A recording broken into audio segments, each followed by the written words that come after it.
मार्ग में संशय होने लगा, कहीं ऐसा तो नहीं है जिसे मैं साक्षात ब्रह्म समझ करके लेके के जा रहा हूं। अरे दुष्ट है वो कंस, कहीं अनर्थ हो गया तो इन गोपियों को, इन प्रजांगनाओं को, इस मां यशोदा को कैसे मैं आकर के मुख दिखाऊंगा। इस तरीके के विचार जब आने लगे तो घट घट की जाने वाले अंतर्यामी प्रभु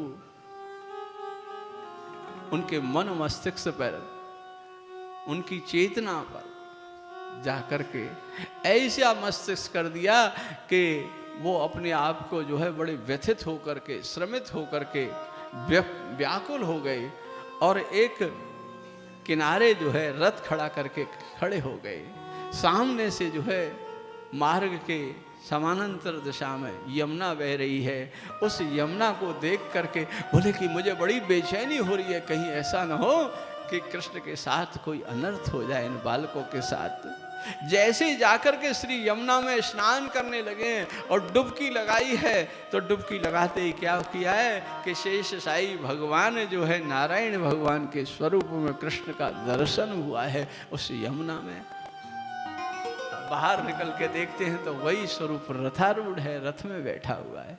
अरे अब तो जो है उन्हें जो संशय हो रहा था, उस संशय की निवृत्ति हो गई है, उस संशय का निवारण हो गया है और संशय की निवृत्ति होकर के जो है और चल दिए। मन में ये विचार है कि अब हो ना हो, ये तो साक्षात ब्रह्म है और अब कंस का जो है अंत निश्चित रूप से होना है। कंस जैसे अत्याचारी से अब मथुरा नगरी मुक्त होने वाली है, ऐसा मन में विचार करके और अति प्रसन्न है जो अभी चिंतन कर रहा, चिंता में था और चिंतन किया। चिंतन का परिणाम क्या हुआ कि प्रभु ने जो है उसका संशय निवारण कर दिया और संशय निवारण होते ही वो रथ को लेकर के और गया और यमुना के दूसरी पार, अभी यमुना पार नहीं कही है, यमुना के इस पार जो है यमुना बाग है, उस यमुना बाग में ला करके और रथ खड़ा कर दिया। पहले से वहाँ नंद बाबा अपने ग्वाल वालों के ब्रजवासियों के साथ बैठे हुए, लाला तू आएगो? हाँ आएगो। और ऐसे करके नंद बाबा को जाई करके चरण स्पर्श करके कृष्ण बलराम ने आशीर्वाद लिया और उधर अक्रूर जी ने जाकर के कंस को जो है समाचार दे दिया कि आ गए कृष्ण बलराम। अट्टहास करने लगा, अट्टहास करने लगा कि अब मेरा काल देखता हूं कैसे जो है यहां से भागेगा, अब तो इसको लौटने नहीं दूंगा। प्रसन्न होने लगा। उधर कृष्ण बलराम, कृष्ण ने देखा कि यमुना के उस पार सुंदर अटारी दिख रहे हैं, सूरज ब्रजवासियों के घर दिखाई दे रहे हैं, छतें दिखाई दे रही हैं। बाबा से जिद करने लगे, बाबा बाबा हम जाकर मथुरा नगरी बड़ी सुंदर लग रही है, जाके दर्शन करिए। बोले हाँ जाओ, लेकिन ध्यान रखना तुम जो है ना कौतुकी ज्यादा हो, कोई ऐसा काम मत करना, पहली बार आए हो मथुरा में, किसी ब्रजवासी से कुछ बोल मत देना, अभी तुम यहाँ के व्यवहार से परिचित नहीं हो, कोई ऐसा कार्य मत कर देना जिससे झगड़ा हो जाए किसी से। नहीं दाऊ दादा मेरे साथ चल रहे हैं और सबरे सखा चल रहे हैं, बाबा आप जो है ना काका जी से कह दे रहा हूँ, काका जी के साथ जो है आप वहाँ चले जाओ जहाँ धनुष यज्ञ का मेला हो रहा है, मामा जी के यहाँ चले जाओ आप। अक्रूर जी जो है नंद बाबा को और कंस के दरबार में, कंस ने कपटपूर्ण मैत्री दिखाने के लिए सोने के सिंहासन बिछा रखे हैं, उस सोने के सिंहासन पर नंद बाबा को बैठा लाए हैं। और उधर कृष्ण बलराम दोनों जो है जब चलने लगे तो मथुरा की स्त्रियां जो हैं, ये नारियां जो हैं अपनी अपनी अट्टालिकाओं पर बैठ करके और पुष्प वर्षा करने लगी। जैसे ही पुष्प वर्षा होती देखी है तो कृष्ण के सखा कहने लगे, भैया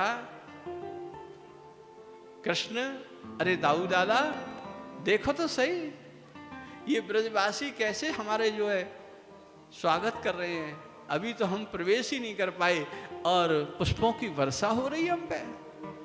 तो श्री दामा मधुमंगल आदि जो है ना थोड़े से विपन्न हैं, ब्रजवासी हैं। अब विपन्न है तो उनके साधारण वस्त्र हैं, बोले भैया इन वस्त्र ने पहन करके हम मेला नहीं जाएंगे तेरे मामा के यहाँ, हमें तो शर्म आ रही है, ऐसा स्वागत है रो यहाँ प्रवेश होते ही तो बोले चिंता मत करो, अभी तुम्हारे वस्त्रन की व्यवस्था करो। ऐसो कह करके यमुना किनारे की ओर भगवान चल दिए। उन ब्रजवासिन को मनोरथ पूरा करना है और अपना संकल्प भी सिद्ध करना है। एक पंथ दो काज करने के लिए भगवान यमुना किनारे गए, जहाँ कंस महाराज का वस्त्र धोने वाला जो रजक है, उस रजक को जाकर के मामा जी राम राम, जैसे ही मामा जी कहा है, तो पहले जो है ना वॉशिंग मशीन नहीं हुआ करती थी, लकड़ी के डंडे से मोगरा से कूट कूट करके कपड़ा जो है कूटते थे। और जब कपड़ा कूट रहा है तो लेकर के भगवान को मारने के लिए दौड़ा। क्यों रे, मामा जी कह रहा है, अरे पोखरों का पानी पीने वाले कुछ क्षण के रह गए, कुछ घंटे 2 घंटे के रह गए, मुझे क्यों परेशान कर रहे हो। कृष्ण जाके कहने लगे, अरे रजक जी, अरे मामा जी। फिर तूने मामा कहा? बोले कि मामा इसलिए कह रहा हूं कि यहाँ के महाराज जो है ना हमारे मामा है ना, तो आप भी हमारे मामा हुए। भगवान जो है अटक लड़ाई ले रहे हैं, फिर जाकर के मामा कहा।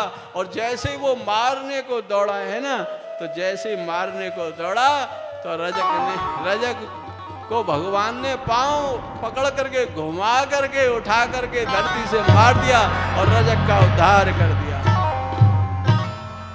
जब रजक का उद्धार कर दिया तो रजक को मारा तो सब जो वस्त्र धोने वाले घाट पे से भागे, भागो भागो, पूतना को मारने वाला आ गया, बत्सासुर को मारने वाला आ गया, बकासुर को मारने वाला आ गया, भागो भागो, सब वस्त्रों को छोड़ छोड़ करके भागे हैं। तो सुंदर सुंदर वस्त्र हैं, सोने के तार से, रत्न आभूषण से कढ़ाई हो रही है, जरी की कढ़ाई हो रही है। ऐसे वस्त्रों को जो है कंस महाराज के वस्त्रों को लेकर के कृष्ण ने अपने सखाओं को देना शुरू कर दिया। और कृष्ण के सखा तो गणेश जी महाराज के से पतर पूछा। और कंस महाराज पहलवान आदमी, अब कंस की जो है एक बगलबंदी की जो है वहां, एक कुर्ता की वहां में पूरा ब्रजवासी आ जाए। बोले भैया ये साध ठीक नहीं है, सो साइज के अनुरूप कराइए दर्जी के यहाँ जाकर के फिटिंग कराइए भगवान ने। आहा हा, बड़े चमकने जरीदार कुर्ता, बगलबंदी, धोती पहनी है। और पहनने के बाद में सुदामा श्रीदामा मधुमंगल मंगल में आपस में बात करने लगे। अरे भैया, कृष्ण ने देख कपड़ा तो बढ़िया वाले पहराए दिए हैं, अब तो हमारे माथे पे चंदन लग जाना चाहिए। जैसे ये बात कही है, इतनी देर में एक सैरंद्री आती है, और सैरंद्री नाम की दासी है, 3 जगह से टेढ़ी है। इसका नाम त्रिवक्का भी है, कुब्जा भी इसका नाम है, कुरूपणी है, इसलिए घूंघट लगा के रहती है। कंस महाराज की दासी है, सोने की कटोरी में जो है चंदन केसरिया घोंट करके रोज ले जाए महाराज के लिए। कृष्ण बलराम को दूर से देखो, कृष्ण बलराम ने देखा कि मेरे ब्रजवासियों का मनोरथ पूरा करने के लिए चंदन भी आ गया। और जैसे ही चंदन को देखा है, दूर से ही प्रणाम करके कहने लगी, अरे सुंदरी, अरे सुंदरी। हाँ, अरे सुंदरी। जैसे सुंदरी कहा तो घूंघट उठा करके देखा, और घूंघट उठा करके देख करके क्या कहा है कि इस ब्रज में किसी ने मुझसे आज तक सुंदरी नहीं कहा। ये सुंदरी कहने कौन आ गया? जो घूंघट उठा करके देखा और कृष्ण बलराम की सूरत को देखा, एकदम से जो है गदगद हो गई। भगवान के माथे पे चंदन लगा दिया, बलराम के माथे पे चंदन लगा दिया, और कृष्ण बलराम के कहते ही समस्त ब्रजवासियों के माथे पे चंदन लगा दिया। भगवान सोचने लगे, अरे मेरा सुंदर स्वरूप बना दिया, मेरे मित्रों का श्रृंगार कर दिया, और ये ऐसी कुरूपणी बनी रहेगी। तो भगवान के हृदय में करुणा है, करुणालय भगवान ने क्या किया, अपनी 2 उंगली लेकर के उसकी ठोड़ी पे स्पर्श करके जैसे ही झटका मारा, जो उसकी कमर झुक रही थी ना, कमर सीधी हो गई, और कृष्ण के स्पर्श से नव यौवनासी सुंदर युवती बनकर के नृत्य करने लगी। ऐसे भक्त वत्सल भगवान हैं। अब जो है सखा कहने लगे कि फूलन के हार होने चाहिए, ब्रजवासी के गले में फूलन को हार नहीं हो, ये सबसे बड़ी कमजोरी हो है। किसी ब्राह्मण को बुला लो, उसके गले में माला नहीं पहनाओ तो ब्राह्मण कहे जजमान जो है बड़ा कृपण था, एक फूलों की माला भी नहीं लाया। तो फूलों की माला का बड़ा प्रेमी होता है। ब्रजवासी। अब ब्रजवासी को फूलों की हार लेकर के सामने आते दिखा।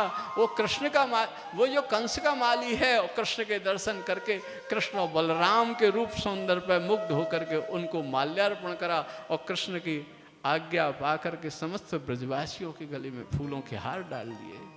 अब सब चकाचक तैयार हो गए।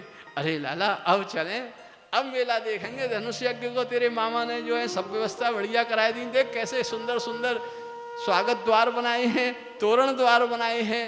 होली गेट पे मुख्य द्वार पे पहुंचे, दूर से ही जो है महावत ने आकर के देखा कुबलिया पीर हाथी को लेके खड़ा है, और कंस का जो हाथी है ना कुबलिया पीर, वो इंद्र का ऐरावत हाथी जो है उससे 100 गुना बलशाली है। उसको सुरापान करा करके खड़ा कर रखा है। और जैसे ही दूर से कृष्ण बलराम को देखा, महावत ने भाला चबा दिया उसके मस्तिष्क में। हाथी ने चीखना प्रारंभ कर दिया, हाथी ने चीखना प्रारंभ कर दिया। और कृष्ण बलराम ने जो है ना जैसे आगे बढ़े ना, तो हाथी ने पांव बढ़ा करके सूंड पर कृष्ण को उठाना चाहा। कृष्ण ने सूंड पकड़ करके और हाथी को फका करके मार दिया। बोलिए कुबलिया पीर मार दिया। मर्दन भगवान की हाथी को मार दिया। हाथी मरा, सब भगदड़ मच गई। ऐसी भगदड़ मची, कुबलिया पीर को मार दिया, रजक को मार दिया, रजक को मार दिया, रजक को मार दिया। भगवान दौड़े दौड़े गए, और कंस का जो टीला है वहां पर जो है रंगशाला बनी हुई है, और रंगशाला में प्रवेश करने लगे। और जैसे धनुष की ओर दौड़े हैं, वहां चांडूर और मुष्टिक नाम के पहलवान खड़े हैं। और चांडूर और मुष्टिक नाम के पहलवान खड़े, उन्होंने रोक दिया, कहां जा रहे हो, टाल ठोक दी, और युद्ध होने लगा। युद्ध होने लगा।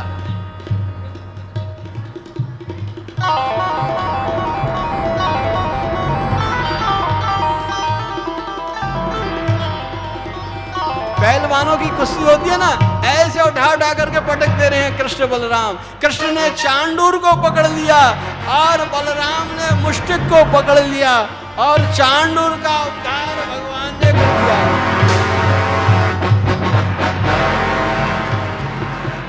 और मुष्टिक का उद्धार बलराम ने कर दिया।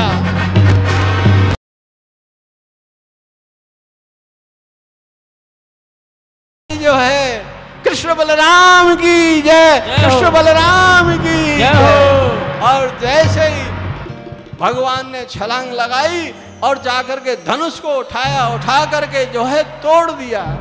और जैसे ही तोड़ा है, कंस सिंहासन छोड़ के भागा। कंस को मालूम है ये शिव धनुष जो तोड़ देगा उसके हाथों से मेरा जो है वध होगा। अब घबराया हुआ कंस जैसे भागा, भगवान ने छलांग लगाई। मामा जी कहाँ जा रहे हो, पकड़ लिए, और मुकुट विहीन करके केस पकड़ कर घसीट लाए, और घसीट ला करके जो है रण फेरी में खींच लाए। अरे बेटा, अरे अरे कृष्ण पुत्र, अरे तुम मेरे भांजे हो, अब तुम मेरे भांजे हो, याद करो मामा जी, तुमने मेरी माँ के भी जो है ऐसे केस पकड़ करके खींचे थे। अरे मामा जी, बस भांजा होने का एक ही धर्म निभाऊंगा।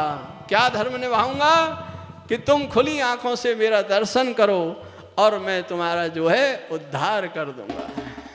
क्योंकि आज आपको तकलीफ हो रही है, जाके पाँव न फटी में भाई, सो का जाना पीर पर आई। आज आपको कष्ट हो रहा है। उस दिन मेरी माँ रोती हुई कह रही थी केस छोड़ दो भैया, केस छोड़ दो। आज वो केस कैसे छोड़े? मामा जी हम छोड़ना नहीं जानते, हम तो पकड़ना ही जानते हैं। पहले तो हम पकड़ते नहीं हैं, और पकड़ लेते हैं तो हम छोड़ते नहीं है। हमारा स्वभाव है, हमारा जो है स्वभाव है। और ऐसा कह के भगवान ने बोलिए कृष्ण बलराम की।